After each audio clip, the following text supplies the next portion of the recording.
The Castellane didn't serve men in wheelchairs, at least.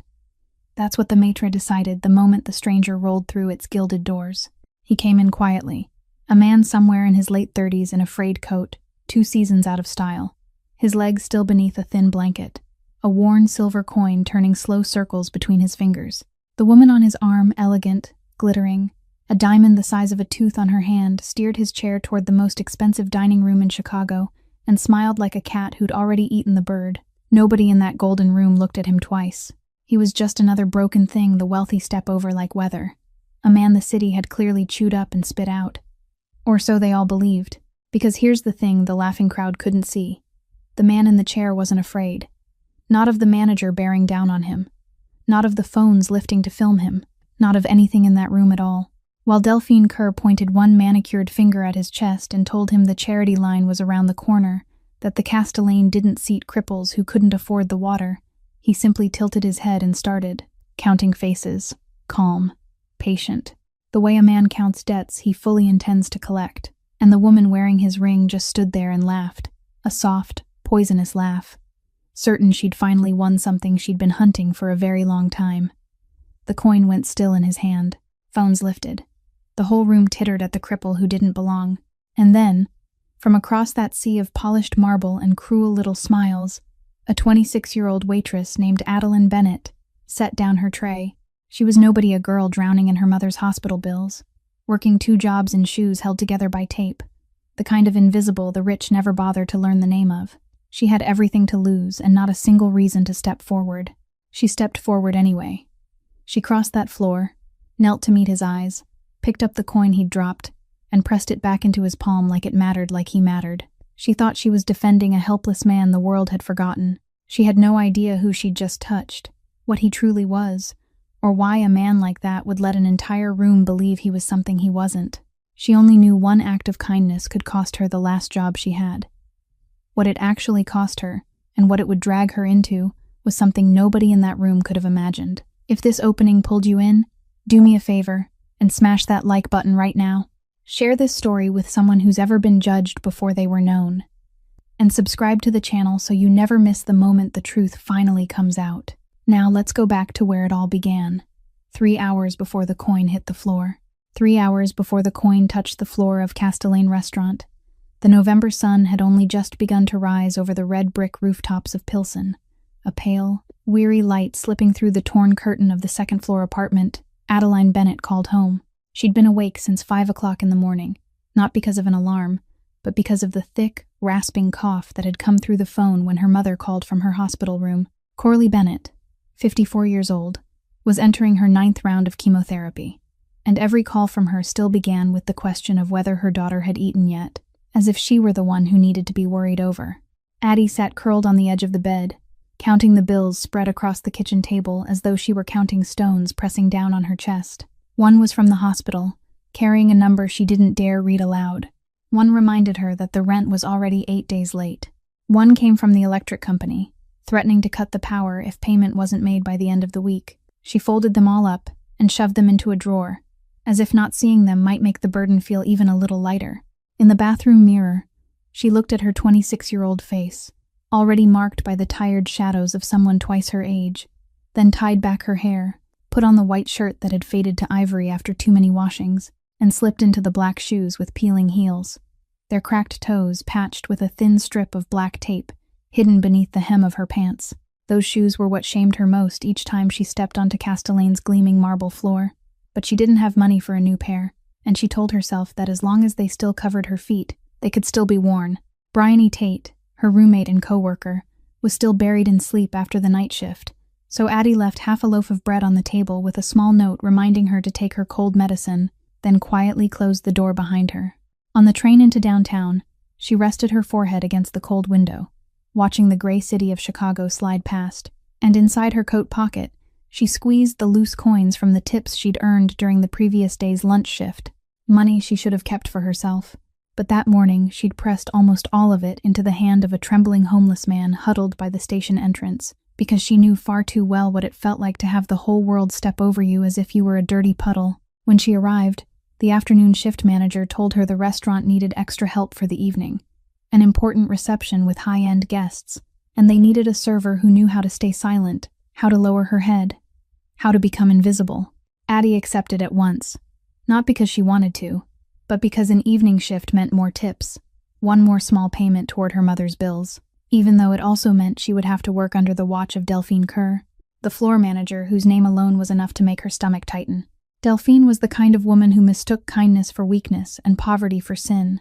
and she'd never missed a chance to remind Addie of her lowly place. Once, she'd thrown a napkin onto the floor and made her pick it up in front of guests because of a single crooked fold. Another time, she'd threatened to toss her out onto the street if a customer complained even once. Addie had learned to swallow those words, to lower her head, to smile,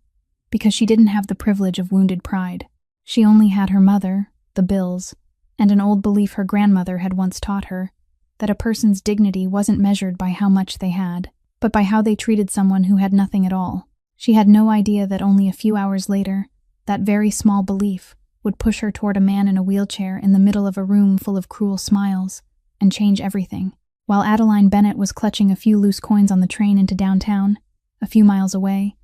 on the highest floor of a glass tower faced in black stone and looking down over the Chicago River, Beckett Greer stood motionless beside a floor-to-ceiling window, watching the city spread beneath his feet like a chessboard he'd been playing for 15 years without losing a single game. On paper, he was the chairman of Greer Holdings, a real estate corporation that owned skyscrapers, five-star hotels, and elegant restaurants scattered across the North Side, a name that appeared in business magazines with a courteous smile and numbers that knew how to please shareholders. But beneath that polished shell was another empire, a network no newspaper dared to print by name, where dirty money was washed through construction contracts,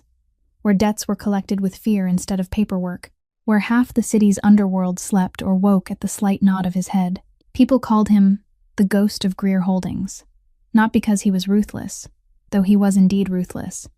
but because very few had ever seen his face. Even his most loyal men knew him only through the low voice on the phone or through orders passed down by Hollis Frey, the head of security and one of the handful of people allowed to step into this room. At 37, Beckett had everything a man could long for, and not one single thing he'd ever truly wanted, which was someone he could trust without suspicion. Loneliness clung to him like a shadow, stubborn and silent, until he could no longer remember the last time anyone had touched his life without fear or calculation. In the pocket of his tailored suit jacket, he always carried one small object he'd never parted with, an old silver coin worn smooth by the rotations of his fingers over so many years. The face of the coin had faded until the number could no longer be read clearly, but he didn't need to read it, because it didn't belong to him. It had belonged to his late older brother, the only person in the world who had ever made him believe that blood was something that couldn't betray. Whenever he needed to keep his mind steady in the middle of decisions that could leave other people alive or dead, Beckett would roll that coin across his knuckles, and in the soft clicking of metal, he would hear his brother's voice rising from a past he had buried so deeply, he had almost convinced himself it didn't hurt him anymore. He told himself he had moved past it, that he had become cold enough for nothing to pierce him, that he had built walls around his heart as thick as the tower in which he stood, and most of the time, he truly believed it. That morning, Hollis came in without knocking, a privilege only he possessed, set a thin file on the desk, and said there was something Beckett needed to see at once. His voice was lower than usual, and Beckett turned away from the window, feeling something cold run down his spine,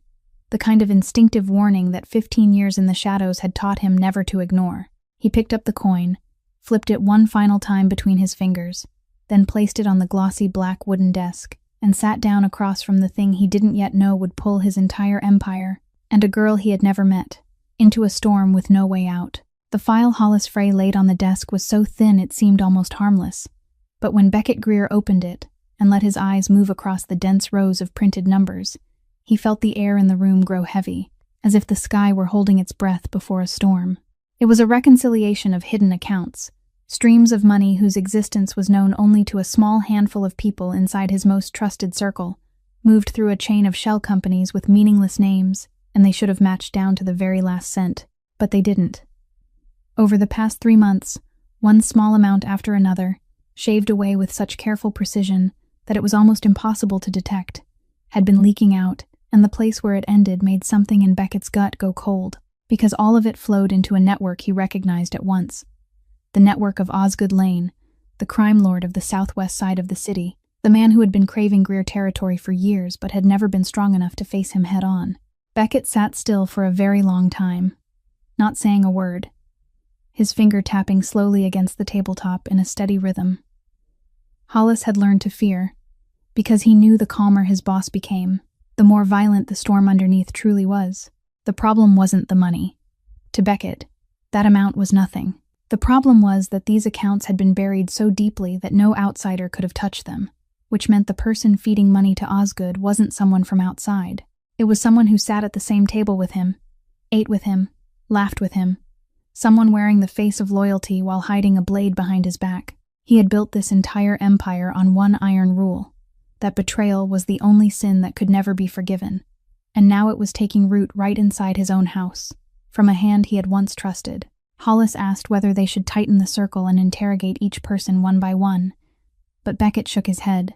because he understood that a clever traitor would smell suspicion before the trap could close, and if he became alert, he would burrow deeper, or worse, run straight into Osgood's arms, carrying every secret that could bring the whole empire down. He turned the pages one by one, committing every number to memory, and in his mind, the faces of those with access appeared in sequence.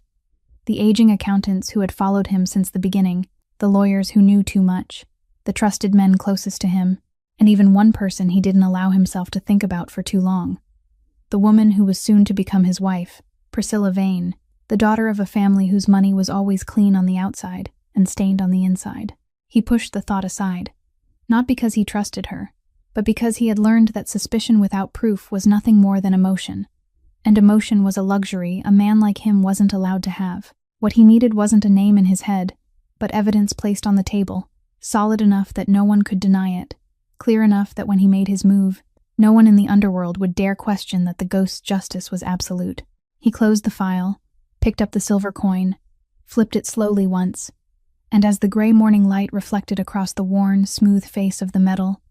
a plan began to take shape in his mind, cold and patient, a plan that would require him to become the very thing no one would ever expect. A weak man, a crippled man, a piece of prey that would make the vultures reveal themselves. The plan Beckett Greer built over the next 48 hours was so intricate that even those closest to him believed it completely, because the best hidden truth is always the one wrapped inside a lie, painful enough that no one thinks to question it. Late one night, the news began to spread through the underground channels he knew for certain the traitor was listening to. That the ghost of Greer Holdings had been caught in an ambush while leaving the harbor, that bullets had lodged in his spine, that the man who had once made the whole city hold its breath was now confined to a wheelchair, unable to walk, and along with his legs, had lost the very authority that had kept his empire standing for so long. Hollis Frey personally staged the scene, a few shell casings, a car smeared with blood, a private hospital where several doctors were paid to confirm something that wasn't true, and within a few days, the story of a fallen kingpin had become a whispering subject in every dark corner of Chicago's underworld. Only two people in the world knew the whole truth. One was Hollis, who had followed Beckett long enough to understand that loyalty sometimes meant silently watching the whole world misunderstand your master. The other was Wendell Pruitt, the loyal, elderly butler and trusted advisor, who had once held Beckett in his arms when he was still a child, the only person allowed to call him by his real name, without fear attached to it. Wendell didn't approve of the plan. He worried that pretending to be weak for too long would make the vultures bolder than Beckett had calculated. But he understood Beckett. Understood that once the man had made up his mind, no advice could move him. So he only squeezed his shoulder lightly and told him to be careful of the very people sitting closest to him. And sure enough, the first reaction came from the place Beckett had both hoped for and feared.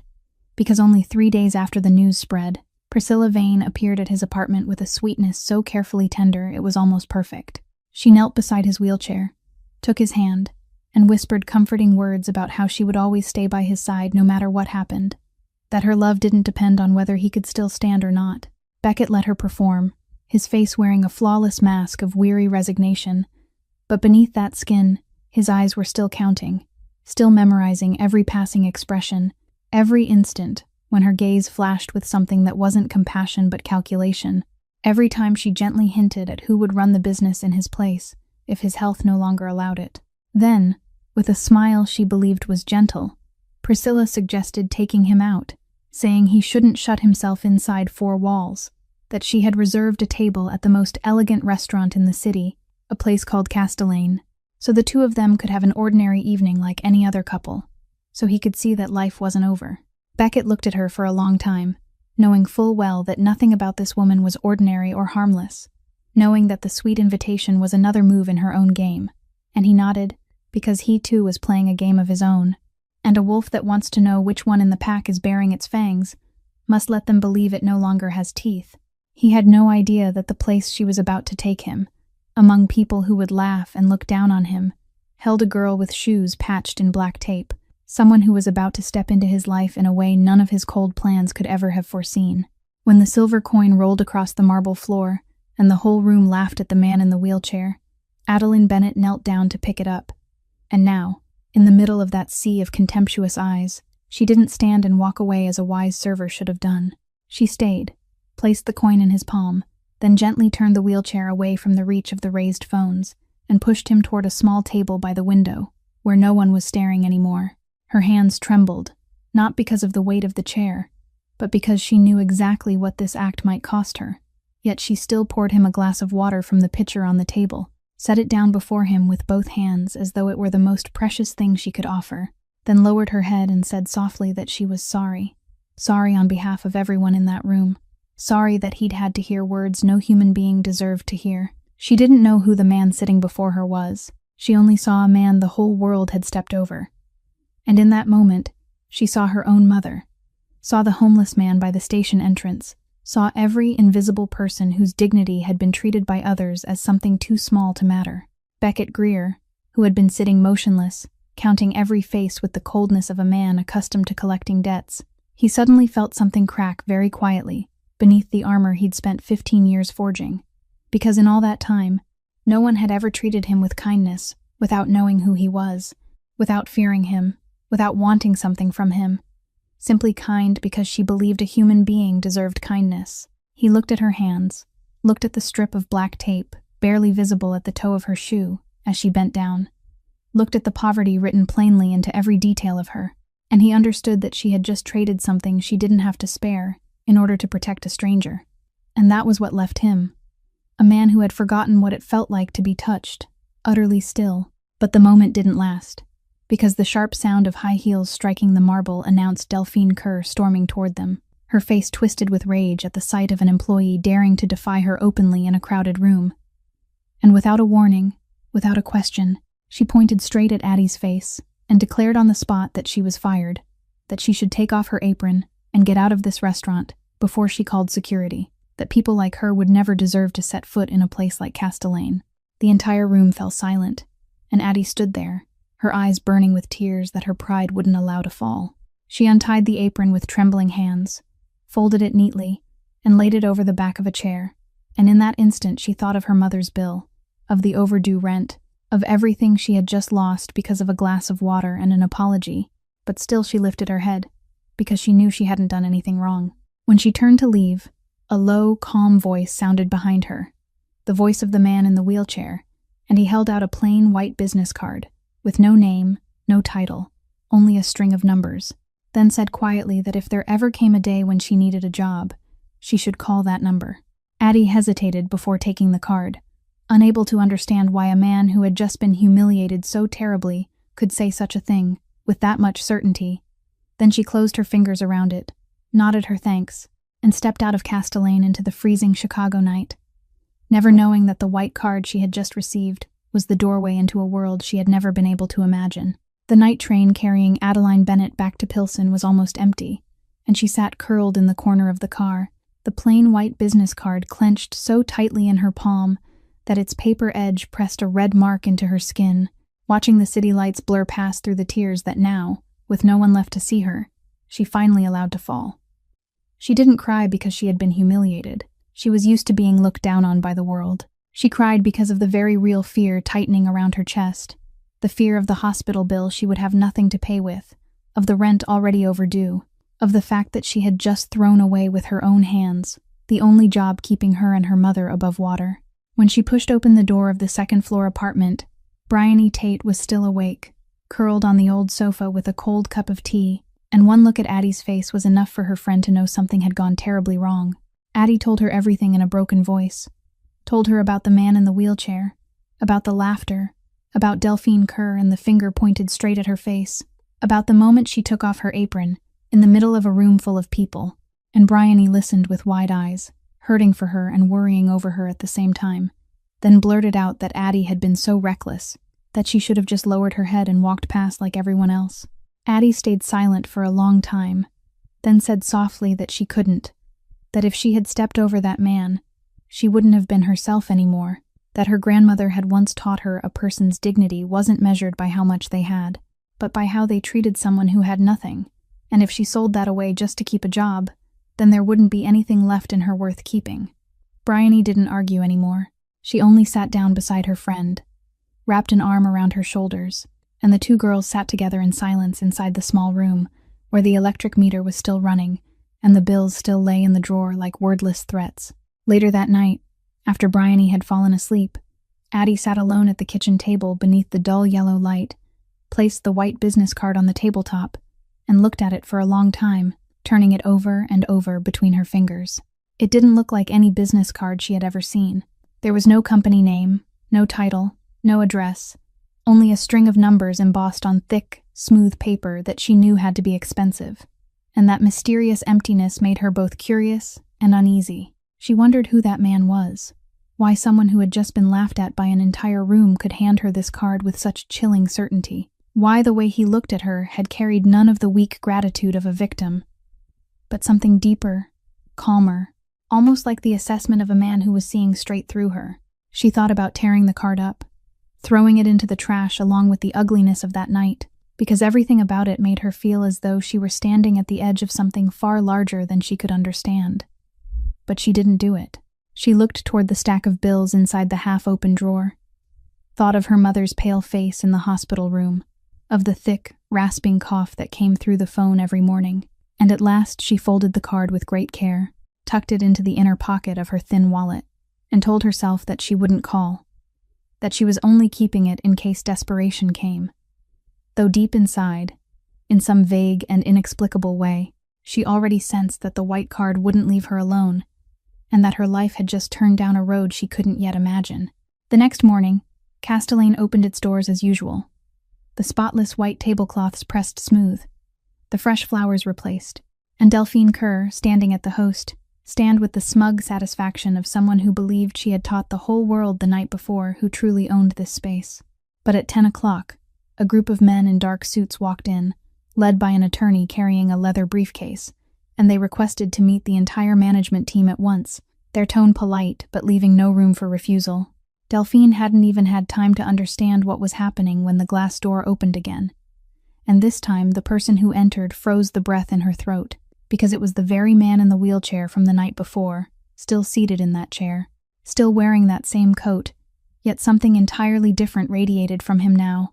a cold and absolute authority that filled the whole room before he ever said a word. Beside him stood Hollis Frey and the attorney, and it was the attorney who placed a file on the counter, opened it to the first page, and announced in an even voice that Castellane Restaurant, along with the building in which it stood, had belonged for many years to Greer Holdings, and that the man sitting before them was Beckett Greer, the chairman of the corporation, the true owner of every slab of marble, every chandelier, every paycheck Delphine Kerr had received over all those years. The blood drained from Delphine's face, her lips moving without sound, and for a few seconds she tried to salvage herself with a twisted smile, stammering that there must have been some misunderstanding, that she hadn't known, that if she had known, she would never have. But Beckett didn't let her finish. He didn't shout, didn't slam his hand on the counter, didn't raise his voice once. He simply rolled his chair closer to the stand, looked up at her with eyes so calm they were chilling, and said he had sat still the night before and counted every face in that room, that he remembered every word she'd spoken, every finger she'd pointed, and that what concerned him wasn't that she had humiliated a man in a wheelchair, but that she had done it with pleasure, because she believed he was weak and harmless. He said a restaurant bearing the Greer name had no place for people who measured human worth by the clothes someone wore or the chair someone sat in, and that from this moment on, she was no longer employed here. Her contract was terminated. There would be no letter of recommendation, and not one restaurant in his network across the city would ever open its doors to her again. Delphine burst into tears, begging, speaking of her own bills, but Beckett only reminded her quietly that the night before, someone else had stood before her with bills of her own, and Delphine hadn't been moved in the slightest. In the middle of it all, the door opened again, and Priscilla Vane walked in. She had just heard vague whispers that something was happening at the restaurant, and had hurried over. But when she saw Beckett sitting there inside the circle of his own power, saw the shell of the weak, crippled man she had believed in vanish without a trace, her face went pale and stunned, because in that instant she understood that the evening she had arranged to humiliate him, to prove he was finished, had been turned inside out by Beckett himself, into a performance in which she'd never even known what role she was playing. Beckett's gaze met hers, not angry, not accusing, only the long, cold look of a man who had begun to see through her, and Priscilla, for the first time in a very long while, felt real fear creep down her spine. That night, in the office on the upper floor of the glass tower, Hollis Frey spread across the desk in front of Beckett everything he had uncovered in only one day, and the picture that emerged wasn't as simple as an arrogant manager punishing a poor server. Delphine Kerr's personnel files showed that she had been hired at Castellane 3 years earlier, not through the usual hiring process, but through a direct recommendation from the Vane family's office, and since then, every month, besides her official salary, a small stream of money had been flowing regularly into a secondary account of hers from a shell company that Hollis had traced backward until it all led to one name, Priscilla Vane. Beckett sat in silence, his fingers slowly rolling the silver coin as each cold piece settled into place inside his mind, because now he understood that the humiliation the night before hadn't been the outburst of an arrogant person, but a move calculated in advance, one link in a much larger conspiracy. Priscilla hadn't merely brought him to Castellane by chance. She had chosen the exact place where her own person held power, and she had instructed Delphine beforehand to treat him like garbage, to humiliate him publicly, in the middle of the city's powerful crowd, to plant in the minds of every witness the idea that the ghost of Greer Holdings truly was crippled, truly finished, an old lion without claws left, someone anyone could step over. It was a psychological campaign, a way to erode the invisible authority that had kept his empire standing. Because in the underworld, power was built on fear, and once that fear was replaced by contemptuous laughter, knives would begin sliding from their sheaths. Hollis added that the videos the crowd had taken that night had been quietly distributed by someone into the exact underground channels Beckett's rivals were watching, and that coincidence couldn't be accidental. It was part of the plan, a message being sent that Greer territory could now be torn apart. Beckett closed his eyes for a moment, and what chilled him wasn't the betrayal. He had lived long enough to know betrayal was the nature of this world. It was the patience of it, the way Priscilla had planted a pawn inside Castellane 3 years earlier, long before there had been any sign of the account leaks, which meant her game had already been laid out before he had even realized he was sitting down at the table. That also meant the person feeding money to Osgood Lane, and the woman soon to become his wife, were very likely part of the same network, 2 branches of the same conspiracy meant to choke him from both the inside and the outside. But Beckett didn't allow anger to control him. He understood that now he had seen the shape of the beast stalking him, and his greatest advantage was that the enemy still believed he was prey. He told Hollis to keep digging, not to touch Delphine yet, not to let Priscilla catch even the faintest scent that he knew, and then his gaze came to rest on the second white business card still lying on the desk, a copy of the one he had given the poor girl the night before, the only person in that room who hadn't belonged to anyone's calculations. And for the first time, he wondered whether, in a world full of planted pawns, selfless kindness might truly be something that existed. 3 days later, when Adeline Bennett had almost convinced herself that the white business card was only the leftover trace of a strange night, her phone rang with an unfamiliar number, and the voice of an older man, courteous and unexpectedly warm, introduced himself as Wendell Pruitt. He said he was calling on behalf of the man who had given her the card, and that there was a job offer he hoped she would consider. Addie hesitated for a very long time, but the image of the stack of bills and her mother's pale face pushed her forward, and so she found herself sitting inside a luxurious car, sent to take her to a glass tower she had only ever looked up at from the sidewalk, then being led to a floor so high that all of Chicago spread beneath her feet like a small map. Beckett Greer was waiting for her there, this time with no wheelchair, no old coat, but seated behind a glossy black wooden desk in a perfectly tailored suit, And it took Addie a moment to realize that the coldly powerful man before her was the same man she had poured water for that night. That truth left her both stunned and suddenly aware of why his eyes had never looked like the eyes of a victim. He didn't circle around the matter. He said plainly that he knew she had lost her job because she had protected him, that he wanted to give her a new position, a job with a salary many times higher than anything Castellane had ever paid her, and when she stammered and asked why he would do that for a stranger, Beckett fell silent for a moment, then spoke a truth he himself wasn't entirely comfortable admitting, that in his entire world, a world where every smile hid a calculation and every hand extended expected something in return, she was the only person who had treated him with kindness when she believed he had nothing to offer. And a person like that was so rare he couldn't allow her to slip away. Addie felt the cold honesty in his words, and she also felt something frightening hidden beneath it, because everything around this man, from the silence of the men who attended him, to the way the whole room seemed to hold its breath whenever he spoke, whispered to her that he wasn't an ordinary businessman, that his power had roots in dark places she didn't dare imagine. She wavered, and one part of her wanted to stand up and leave, to return to the familiar and safe poverty she knew. But another part, the part carrying her mother's life on its shoulders, made her nod, and in that very moment, she knew she had just crossed a threshold from which there was no turning back. In the days that followed, working close to Beckett, Addie slowly began to see the contradictions in him that she couldn't fit neatly into any pattern. He was a man who could give an order in a voice cold as ice and make broad-shouldered men go pale. But he was also someone who would stop silently by the window for a long time each afternoon, as if carrying a loneliness too heavy for words to name. She saw him turn an old silver coin over and over in the moments when he thought no one was watching. And once, by accident, she caught his face softening briefly as he looked at it, a tenderness quickly hidden away, and those moments were what made her heart stir in a way that frightened her. As for Beckett, he told himself he was keeping her close, only because she was the one clean piece in his treacherous game. A person who belonged to no side, who couldn't be bought because she didn't even know the war was happening. But every time she entered the room with her clumsy sincerity and eyes that didn't know enough to fear who he was, he felt the wall he had built around his heart crack a little more, and that, more than the traitors waiting out there in the dark, was what truly unsettled him. As a professional habit carved into his bones, Beckett asked Hollis to build a complete file on Adeline Bennett,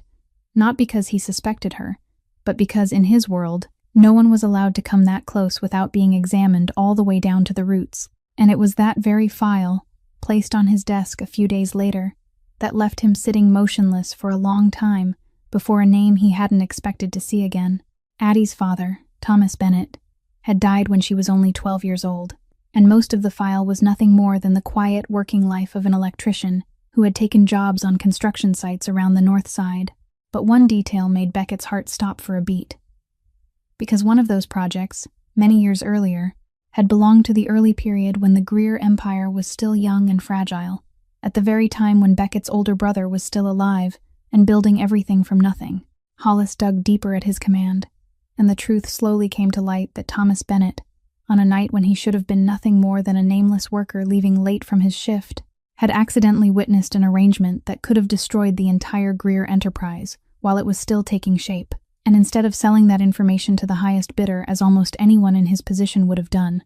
that poor electrician had kept silent, had quietly turned away and carried the secret with him, simply because he believed betraying another person's trust was something a decent human being must never do. Beckett's brother had known, and had silently remembered that debt of grace. He had quietly helped the Bennett family through several hard times, without Thomas himself ever knowing where the help had come from, until Thomas died and that thread of connection broke, sinking into oblivion along with the death of Beckett's own brother. Beckett sat for a long time with the file open on the desk, the silver coin lying still in his hand, and a strange feeling rose in his chest, the kind of feeling a man far too accustomed to cold calculation almost failed to recognize, a stirring before something larger than coincidence. The girl who had knelt to pick up his coin, who had poured water for him, who had traded away her own livelihood to protect a stranger, was the daughter of the man who, years ago, had kept faith with his family when no one had forced him to do so, and that kindness, it turned out, wasn't something Addie had stumbled into by chance. It was something she had inherited, a bloodline of integrity flowing through 2 generations. And somehow, Among the millions of people in this city, it had led her back into the orbit of the Greer family. Beckett understood that if he told anyone else this, they would call it fate.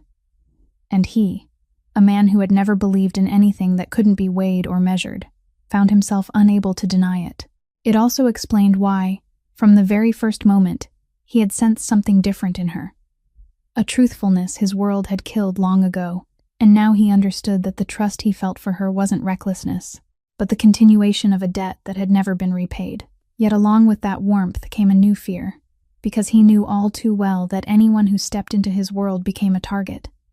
And if his enemies discovered how much she meant to him, then the very kindness that had begun to save him might be the thing that drove her toward death. One weekend afternoon, Adeline Bennett went to the hospital to visit her mother with her heart already braced for the familiar tense conversation with the billing office, where every time she walked in, she had to lower her head and ask for just a few more days to delay payment. But this time, the employee behind the counter looked at the screen, then lifted her eyes with polite confusion and said that all of Coralie Bennett's treatment costs had been paid in full, not only the outstanding balances, but also the upcoming rounds of chemotherapy, all of it covered by an anonymous third party. Addie stood frozen in the hospital hallway, the confirmation paper trembling in her hand, and for a moment she thought she must have heard wrong, because the number that had stolen her sleep for months, the number that had pressed down on her chest like a stone, had suddenly vanished as if it had never existed at all. The first surge of joy rising inside her quickly gave way to a cold instinct, because she knew there were no free miracles in this world, and there was only one person who both knew about her circumstances and had the power to do something like this without blinking. She didn't go home. She went straight to the glass tower, and when she stepped into Beckett Greer's office, she was no longer the timid server who lowered her head. She placed the confirmation paper on his desk and asked him directly whether he had done this. Beckett didn't deny it. He only looked up at her with calm eyes and said yes, he had, and that she didn't need to feel indebted for anything. But Addie's reaction wasn't the gratitude he had perhaps expected. It was an emotional upheaval that startled even her, because tears spilled from her eyes at the same time as a vague anger rose in her chest, and she asked him why he had done it without saying a word to her, why he had made a decision for her about something so important in her life. She said she had spent her whole life getting used to carrying everything herself, that the small dignity she had left rested in the fact that she didn't owe anyone anything, and now this enormous gift, even if it had saved her mother's life, made her feel as if she had been bound to a world she didn't understand and couldn't control. Beckett listened in silence, and for the first time in many years, he didn't know how to answer, because he was used to money buying loyalty, buying silence, buying smiles, but standing before him was someone for whom the greatest gift he could give had wounded her instead of making her grateful, and that both unsettled him and made him respect her more. He said quietly that he hadn't done this to bind her to him, that he didn't need anything from her at all, that if she wanted to leave tomorrow, the money would still be hers, with no conditions attached, and that he had done it simply because it had been a very long time since he had met someone who deserved to be helped without calculation. There was one truth he didn't say aloud, that this was also his quiet way of repaying the debt of grace his family had owed her father for so many years, a thread she knew nothing about, but he kept it inside, because he didn't want his kindness to be reduced to an obligation. Addie stood there, torn between a gratitude so deep it nearly choked her, and the growing fear that she was moving deeper into the orbit of a man whose power could erase a mountain of debt with a single phone call, and she realized, with a silent alarm, that what frightened her most wasn't his dark world, but the fact that she was beginning to care about the man behind that power more than she dared to admit. That night, rain veiled all of Chicago, and Addie stayed late at the office longer than usual to finish the stack of paperwork, so she was the only one still there when she found Beckett standing alone beside the glass window, turning the silver coin through his fingers in the slow rhythm she now understood as the sign of the moments when he sank deepest into the past. She poured him a cup of coffee and set it down beside him without saying anything, simply standing there, and perhaps it was that silence, asking nothing from him, that made him allow the wall to open for the first time. He asked her whether she knew why he always kept that coin. Then, without waiting for her answer, he told her it had once belonged to his older brother, the man who had built with his own hands everything Beckett now possessed, the man who had raised him after their parents died, the man who had taught him that in this world, the only thing worth trusting was blood. His voice was steady, but Addie could hear beneath it a wound that had never healed, as he said that many years earlier, the whole city had believed his brother died in an accident, a car plunging into the river at night. And for a long time, Beckett himself had believed it too, had held that pain the way a person holds a loss delivered by fate. But then he discovered the truth, piece by piece, that it hadn't been an accident, that someone had tampered with the brakes, and the person who had done it wasn't an enemy from outside, but someone who had sat at the same table with his brother, someone trusted, a right-hand man who had smiled and raised a glass only a few hours before striking, all because he wanted to swallow whole the legacy Beckett's brother had bled to build. Beckett said that the day he understood that was also the day something inside him died with his brother, that he had hunted the traitor down with his own hands until there was nowhere left to run, and had become the man he was today. A man who didn't allow himself to trust anyone, didn't allow himself to be soft, because he had learned at the highest price that trust was the knife, a person placed into the hand of the one who would kill him. Addie went still, and suddenly she understood everything, understood why he was so cold and ruthless, understood why he lived inside a loneliness so dense that even a small kindness from a stranger had been enough to make him stop in silence, understood why the leak and the betrayal waiting in the shadows had touched the deepest fear inside him,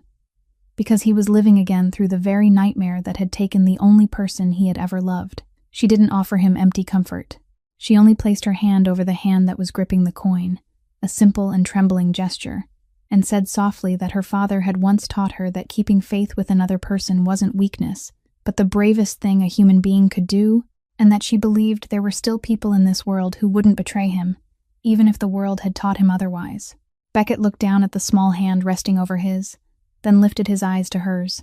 and in that moment, between the sound of the rain and the city lights blurred with water, two people, wounded in entirely different ways, suddenly realized they were standing closer to one another than they had ever allowed anyone else to come, and both of them knew, though neither said it aloud, that something had just changed forever. While Beckett and Hollis quietly tightened the circle around the traitor, one link no one had foreseen accidentally fell into the eye of the storm, and that link was Bryony Tate. To help her roommate, Bryony had taken a part-time job as a temporary data entry clerk for a small accounting services company downtown, the kind of low-paying work people hired for week by week, and no one bothered to run a background check for, and she had no idea that the obscure little company was actually one of the layers of shell operations Priscilla Vane's network used to move the dirty money being fed to Osgood Lane. One evening, while entering a series of invoices into the system, Bryony noticed something unusual. The numbers didn't match. Payments were being made to companies that didn't exist,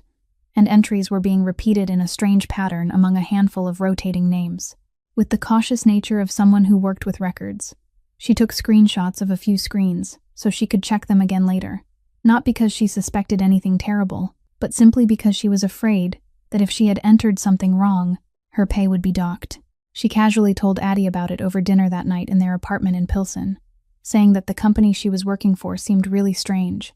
That money kept running in circles between meaningless names, and the instant Addie heard those words, she felt a chill run down her spine, because from her days working beside Beckett, she had accidentally heard enough to understand that this was exactly how hidden money streams operated. She tried to keep her voice calm as she told Bryony to delete those pictures and never mention them again, but it was already too late, because in the system of a network that survived on paranoid fear of betrayal, every unusual access left a trace, and the fact that a nameless temporary employee had opened the most sensitive entries again and again had triggered an alarm that went straight toward the kind of people who never left a threat unattended. The next morning, Addie brought that fear to Beckett, and as she told him what had happened, his face hardened in a way that made her understand Bryony had accidentally touched something even more dangerous than she had imagined. Hollis quickly confirmed that the images on Bryony's phone were direct evidence connecting Priscilla's money flow to Osgood Lane, the missing link Beckett had been hunting for weeks, but at the same time, they had turned Bryony, and through Bryony, Addie too, into targets for people willing to kill in order to silence someone. Beckett immediately ordered men to quietly protect the apartment in Pilsen and to back up all the data from Bryony's phone to a secure location, but he understood better than anyone that once the network had caught the scent of a leak, it wouldn't sit still, and time was no longer on his side. Addie looked at him in panic, realizing that her presence in Beckett's world had pulled her innocent friend into danger, and the fear she had carried for so long now turned into something very real and very close, no longer a vague sense of a dark world, but a specific threat hanging over the heads of the people she loved. Beckett took her hand, this time not to comfort her, but to make her look straight into his eyes, and said in a low, steady voice that he wouldn't let anything happen to her or to Bryony, that she had to trust him and do exactly as he told her. And Addie, though her heart was pounding with fear, nodded, not knowing that on the other side of the city, Priscilla Vane had just received word of the breach in her network and was smiling a cold smile because she had guessed exactly what that poor girl meant to the man she had once believed she had brought down. Priscilla Vane decided not to wait any longer, because in her mind, the breach that temporary employee had stumbled upon was a sign that time was running out, and if Beckett managed to trace the clue before she made her move, all the work she had poured into this for years would be swept away. That night, in the oak-paneled study of the Vane estate, she sat across from her father, Garrett Vane, a seasoned money-laundering kingpin with a face as cold as stone, and with them on a secure screen was Osgood Lane, the man who had been waiting for this moment for years. The three of them laid out a cold and complete plan, a coup calculated to unfold in a single night, taking advantage of what the entire underworld still believed, that the ghost of Greer Holdings was crippled, weakened, no longer strong enough to hold his empire together. Garrett would use his financial network to freeze Greer's key accounts that very night, cutting off the blood flow that kept the empire alive, while Osgood sent his men to seize the critical points, the harbors, the warehouses, the territories that for so long had remained untouchable because of the fear attached to Beckett's name. And Priscilla, with the position of fiancée she had worked so carefully to build, would be the one to step into the center of Beckett's power from the inside, using the access she had gained through his trust to throw open the final gate. She was certain she held the upper hand, because she still firmly believed the man in the wheelchair was a shadow of the man he had once been, and she had no idea that every move she made had been watched, that Beckett's legs had never truly been paralyzed, that the weakness she thought was his fatal flaw was actually the net she was crawling into on her own. As night deepened, the underworld began to tremble, calls were made, false loyalists turned one after another, and a series of Greer accounts were frozen exactly as planned, making it seem, for a few short hours to anyone looking in from the outside, as though the most powerful empire on the north side was collapsing before their eyes. At the glass tower, Hollis Frey rushed into Beckett's office, with wave after wave of news, one territory after another reporting attacks, one account after another locked down, one trusted hand after another now leaning toward the enemy, and anyone else in Beckett's position would surely have panicked. But Beckett Greer only stood silently by the window, rolling the silver coin across his knuckles in that slow, familiar rhythm. His face so still it was frightening, because every piece of bad news Hollis brought him wasn't a blow. It was one final piece falling exactly into place, a confirmation that the beast had stepped fully out of its den and exposed its entire shape beneath the light. He had spent weeks setting this net, had deliberately revealed false weaknesses, had quietly moved the assets that truly mattered to places Garrett's hands couldn't reach, and now, while his enemies celebrated their imagined victory, he held in his hands every name, every piece of evidence, every thread leading straight back to Priscilla, Garrett, and Osgood. He turned to Hollis and gave the order in a low, cold voice that it was time to close the net, but at that very moment, Addie's phone began ringing in the next room, and a terrible instinct struck when the voice on the other end wasn't Bryony's familiar one, but a thick silence, followed by the sweet and cruel voice of a woman, Priscilla's voice, saying she was holding something Beckett treasured very much, and that if he wanted it returned whole, he would have to come meet her himself. The truth of that night was more complicated than what the sweet voice on the phone revealed, because Priscilla's original plan had been to abduct Bryony Tate, the link who had touched the evidence, so she could silence her and recover the dangerous screenshots at the same time. Her men stormed the apartment in Pilsen, but thanks to the people Beckett had quietly placed on watch, Bryony had been taken somewhere else only a few minutes earlier, and that should have been a victory, if not for Addie, who, worried about her friend after being unable to reach her, returned to the apartment on her own in the middle of the worst confusion, and fell straight into the hands of men furious that their prey had slipped away. So instead of Bryony, Addie became the hostage in Priscilla's hands, and with the instincts of someone who always knew how to turn misfortune into advantage, Priscilla realized at once that this hostage was far more valuable, because this poor girl wasn't only a witness, but the one weakness the cold man had allowed to show in all these years. At the glass tower, Beckett listened to every word of Priscilla's threat, without letting even a thread of emotion enter his voice. But Hollis, who had stood beside him for 15 years, saw his hand close around the silver coin so tightly that his knuckles turned white, and understood that for the first time since his brother's death, his employer was truly afraid of losing something. In that moment, Beckett faced a choice that his whole life of cold calculation had never prepared him for, because he held in his hands everything he needed to destroy Priscilla, Garrett, and Osgood, every piece of evidence about the money flow, every recording of the treacherous conversations he had patiently gathered over the past several weeks, enough to hand their entire network over to federal authorities and wipe them out forever. But if he acted according to reason, if he closed the net at once like a wolf who knew only victory, Addie would be dead before he could reach Priscilla, and for the first time in his life, an absolute victory became something he couldn't accept. Certain she held the stronger hand, Priscilla set her terms. Beckett had to come alone to an abandoned warehouse by the river, bringing no men, calling no police, carrying all the evidence he had collected in exchange for the girl's life. And she added in a triumphant voice that she had always known a man's weakness didn't lie in his legs, but in his heart, and that she had found his heart. Beckett ended the call, stood motionless for a moment in the middle of the room, then turned to Hollis and began to speak, not in the voice of a desperate man, but in the voice of someone who had already calculated every step. Because even in this storm, the mind that had survived 15 years in the dark never stopped working. He understood that Priscilla wanted him to bring the evidence so she could destroy it, which meant she still didn't know that copies of everything had already been moved somewhere safe, and that was the advantage she had no idea he possessed. He told Hollis to prepare everything in a way Priscilla would never expect.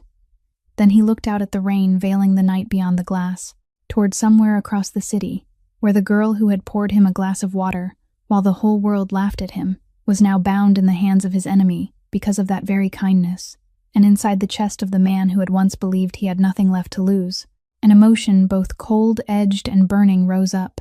not a hunger for power, but an absolute resolve that he wouldn't let history repeat itself, wouldn't stand by and watch another person he loved be stolen from him again. The warehouse by the river was cold and damp,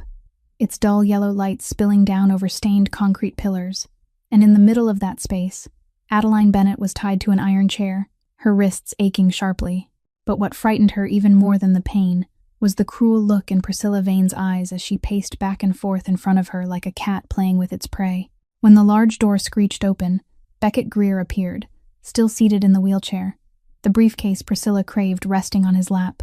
and she smiled in triumph, ordering her men to search him, certain that this crippled and solitary man was now completely in the palm of her hand. When Addie saw him arrive, she burst into tears, shaking her head and telling him he shouldn't have come, that he shouldn't trade everything away for her. But in the very heart of that terror, when Priscilla leaned down and mockingly asked whether she regretted being foolish enough to show kindness to someone and bring disaster on herself, Addie lifted her head, her face soaked with tears but her voice not trembling at all, and said she didn't regret it, that if she had the chance to choose again, she would still kneel down and pick up that coin, still pour that glass of water, because she would rather die as a decent human being than live as someone who stepped over another person's pain. Those words cut through the room like a knife, and Beckett, who heard every syllable, felt something finally break open inside him. Not weakness, but a cold and sharpened resolve. And in the moment Priscilla turned to order the file destroyed, he did the one thing no one in the room had expected. He placed his hands on the arms of the chair and stood. The movement was slow but steady, the legs that had never truly been paralyzed, lifting his whole body upright, and the sight of Beckett Greer, standing tall, powerful, and fully intact made the henchman freeze in horror while Priscilla stumbled one step back, her face twisting for the first time under the weight of a truth her mind couldn't process fast enough, that she had been deceived from the beginning, that the prey she had been hunting for all those months was in fact the hunter. In an instant, Beckett had closed the distance between them, one hand locking around her rising wrist, taking the gun from her and turning it back to control her, every motion decisive and cold, with the precision of a man who had never lost his ability to fight. And at that exact moment, according to the plan already set with Hollis, the warehouse doors burst open from every side. Hollis Frey led Beckett's men rushing in, disabling Priscilla's henchmen within a few short minutes with the discipline of professionals, and at the same time, from a distance, the sirens of federal vehicles began to echo, because Beckett had never truly come here alone. He had let Priscilla believe she was setting the rules of the game, while he was the one arranging the entire board, and copies of every piece of evidence were already in the hands of the people who would close the door on her fate. He handed the struggling and screaming Priscilla over to his men, then immediately turned to Addie, kneeling before the chair where she was bound, his hands, the same hands that had given orders over life and death, now trembling as they untied each knot, and when she was finally freed, she collapsed into his arms, both of them shaking in the freezing warehouse. Beckett, the man who hadn't cried since the night he lost his brother, pressed his forehead to her hair and whispered that he was sorry, that he had almost lost her, that he would never let anyone touch her again. Addie looked up at him through her tears, and in the dull yellow light of that dark place, amid the ruins of a conspiracy that had just collapsed, two people whom life had taught in very different ways that trust was a luxury finally found in each other, something that neither power nor poverty could ever buy or steal away. What happened after that night unfolded quickly and coldly, in the very way justice sometimes comes for those who believe they stand above everyone else, because the entire file of dirty money flows, the recordings of treacherous conversations, and the network of shell companies that Beckett had patiently gathered over many weeks were handed over in full to federal investigators, and within only a few days, the doors that had once stayed tightly closed around the Vane family were knocked on one after another. Priscilla Vane and her father, Garrett Vane, were indicted under organized crime and money laundering statutes, facing sentences that no fortune and no connection could buy their way out of, while Osgood Lane, the man who had waited his whole life to swallow Greer territory whole, suddenly found himself abandoned by his own allies in the shadows, completely isolated as his network shattered, and no one in the underworld dared stand beside a man who had lost. Delphine Kerr, the woman who had pointed her finger in a person's face and measured his value by the chair he sat in, never found a respectable job in that city again, because the disgrace of that night at Castellane followed her everywhere like a shadow she couldn't shake. And little by little, she came to understand, though far too late, that the cruelty people sow upon the powerless always finds its way back to them in the end. As for Beckett Greer, he didn't become a saint overnight, because the wounds and walls of 15 years couldn't disappear that easily. But something inside him had changed forever, and he began the slow and determined work of cleansing his empire, cutting away every dark branch, turning what had once been built on fear into things that could stand in the light. One restaurant, one building, one establishment at a time, slowly became a place where no human being would be judged by the clothes they wore or the burdens they carried, so that the place that had once humiliated a man in a wheelchair became the first place to learn again how to show respect. Addie's mother, Coralie Bennett, responded well to the treatments that were no longer a burden hanging over the two women's heads, and that spring, she was strong enough to brew a pot of tea with her own hands in the small kitchen filled with sunlight, with no more bills lying in the drawer like silent threats, no more nights when Addie lay awake in fear. And Addie and Beckett, two people who came from worlds separated by an entire abyss, chose to remain beside each other, not because she needed the shelter of power or because he needed the salvation of kindness, but because amid all the calculations and betrayals of life, they had found in each other the rarest thing of all, someone who saw who they truly were and still chose to stay. And that old silver coin, the thing that had once been the relic of a loss and a loneliness, Beckett gave to Addie on a quiet, windless afternoon, not as a gift but as a promise that the trust her father had once kept, the kindness she had given when she had nothing left, had not been crushed by this world after all,